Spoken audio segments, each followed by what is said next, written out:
بسم اللہ الرحمن الرحیم۔ السلام علیکم ورحمۃ اللہ وبرکاتہ۔ میں ہوں محمد صادق شاہ اور آپ دیکھ رہے ہیں صادق ٹی وی یوٹیوب چینل۔ سود کی حرمت قرآن و حدیث سے واضح طور پر ثابت ہے۔ یہاں پر ہم ان قرآنی آیات کا حوالہ بیان کریں گے کہ جس میں وضاحت اور وعید کے ساتھ حرمت ثابت ہے۔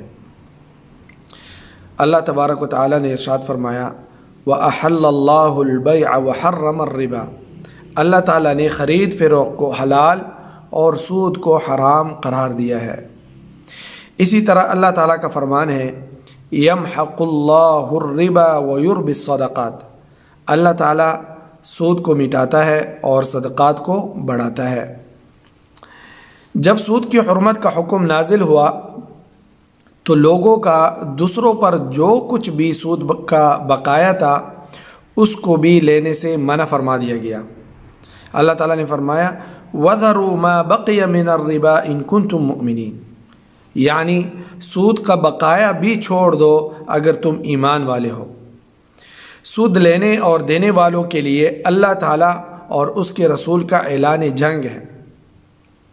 سود کو قرآن کریم میں اتنا بڑا گناہ قرار دیا گیا ہے کہ شراب نوشی، خنزیر کھانے اور زناکاری کے لیے قرآن کریم میں وہ الفاظ استعمال نہیں کیے گئے جو سود کے لیے اللہ تبارک و تعالی نے استعمال کیے ہیں۔ چنانچہ اللہ تعالیٰ کا ارشاد ہے یا ایھا الذین آمنوا اتقوا اللہ وذروا ما بقی من الربا ان کنتم مؤمنین فإن لم تفعلوا فأذنوا بحرب من اللہ ورسولہ، کہ اے ایمان والو اللہ تعالیٰ سے ڈرو اور جو سود باقی رہ گیا ہے وہ چھوڑ دو اگر تم سچ مچ میں ایمان والے ہو، اور اگر ایسا نہیں کرتے تو تم اللہ تعالیٰ اور اس کے رسول سے لڑنے کے لیے تیار ہو جاؤ۔ بہت بڑی دھمکی اور اعلان جنگ ہے اللہ تعالیٰ کی طرف سے۔ سود کھانے والوں کے لیے اللہ اور اس کے رسول کی طرف سے صراحتاً واضح طور پر اعلان جنگ ہے، اور یہ ایسی سخت وعید ہے جو کسی اور بڑے گناہ مثلاً زنا کرنے، شراب پینے کے ارتکاب پر نہیں دی گئی۔ علامہ ابن کثیر رحمۃ اللہ علیہ نے اپنی تفسیر ابن کثیر میں مشہور صحابی رسول حضرت عبداللہ ابن عباس جو مفسر قرآن بھی ہے ان کا قول نقل کیا ہے کہ انہوں نے فرمایا کہ جو شخص سود چھوڑنے پر تیار نہ ہو تو خلیفہ وقت کی ذمہ داری ہے کہ وہ اس سے توبہ کرائیں اور باز نہ آنے کی صورت میں اس کی گردن اڑا دے۔ اللہ تبارک و تعالی نے سود کھانے والوں کے لیے کل قیامت کے دن جو رسوائی اور ذلت رکھی ہے اس کو اللہ تعالیٰ نے اپنے کلام میں کچھ اس طرح فرمایا ہے الذین یأکلون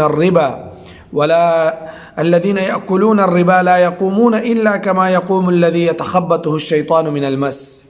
جو لوگ سود کھاتے ہیں اور قیامت میں جب وہ اٹھیں گے تو اس شخص کی طرح انہیں اٹھایا جائے گا جیسے شیطان نے اس کو چھو کر پاگل بنا دیا ہو، یعنی شیطان نے اس کو پکڑ کر پاگل بنا دیا ہو۔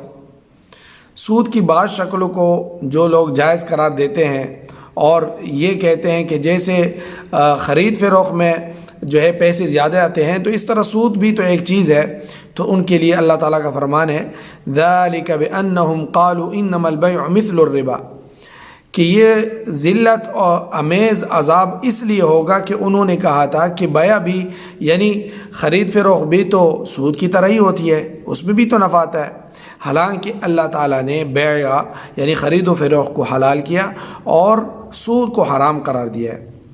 سود کھانے سے توبہ نہ کرنے والے جہنم میں جائیں گے۔ اللہ تعالیٰ کا ارشاد ہے فَمَنْ جَاءَهُ مَوْعِظَةٌ مِّن رَّبِّهِ فَانْتَهَى فَلَهُ مَا سَلَفَ وَأَمْرُهُ إِلَى اللَّهِ وَمَنْ عَادَ فَأُولَٰئِكَ أَصْحَابُ النَّارِ هُمْ فِيهَا خَالِدُونَ۔